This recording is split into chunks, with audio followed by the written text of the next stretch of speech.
Human beings view things based on perception. The way we see things vary depending on a number of circumstances. Your personality, upbringing, your culture, your beliefs. It could be based on fact. It could be based on feeling. It could be based on the mood that you're in. If you meet somebody for the first time and you're in a foul mood, the way you relate to that person, the way you understand that person, the way you perceive that person could vary. You might not get out of that relationship everything you could. The more you get to know somebody, the more that is revealed. To reveal means to disclose, to make known. You would know your spouse more on your 50th wedding anniversary than you would the night of your honeymoon. The same thing has happened throughout salvation history.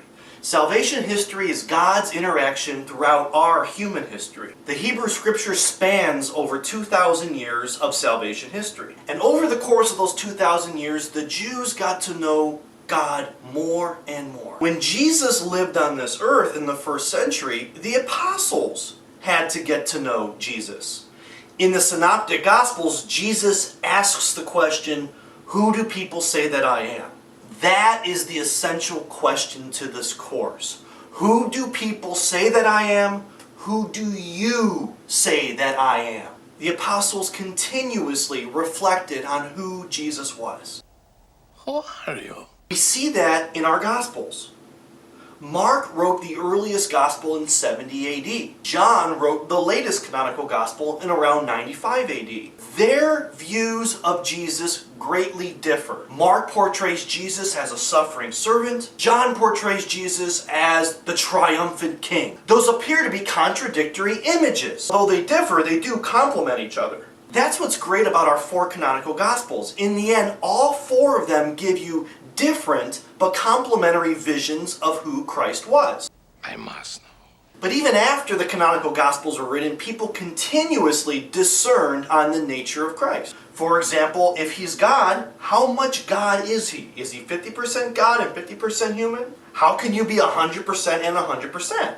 This course is going to examine Jesus, beginning with the historical, the culture that Jesus lived in. Then we'll move into the canonical Gospels. How did Mark view Jesus? How did Luke view Jesus? How did Matthew? And then John. Then we'll look to see what the bishops and the magisterium, the official teaching body of the church, came to understand about Jesus. The way you interact with Jesus and the way you understand Jesus is going to be different from how I understand Jesus. But we're not a religion of relativism. There is a framework and there is an official understanding of Jesus. But again, the way we relate is going to differ based on personality, cultural influences, your education level. When I was visiting the Shrine of the Immaculate Conception in Washington, D.C., I always like looking at the chapels, the artwork, the statues that give you the untraditional portrayal of Jesus. The Asian Jesus, the Native American Jesus, the African Jesus. Not this European Jesus that would not have been historical. In fact, this is probably what the historical Jesus would have looked like.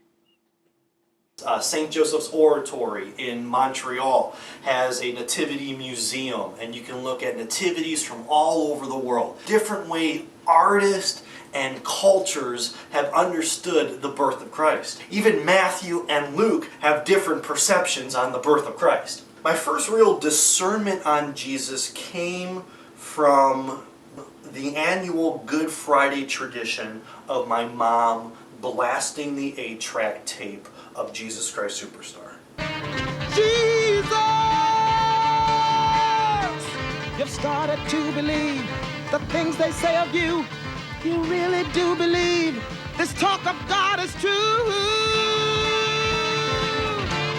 How did Jesus Christ Superstar affect my perception of Christ? What's interesting about that film is that Andrew Lloyd Webber portrayed Jesus from a historical standpoint. He portrayed Jesus apart from his miracles, apart from the theology. Essentially, he portrayed Jesus as a normal man caught up in the paparazzi scene, caught up in stardom, hence the title Jesus Christ Superstar, elevating the status of a star just to see him fall. Of course, as Christians, we believe Jesus is more than just a man. But what I really liked about that musical is that it gave us a perspective on Jesus that was untraditional, that got you to think. Show me there's a reason for you wanting me to die.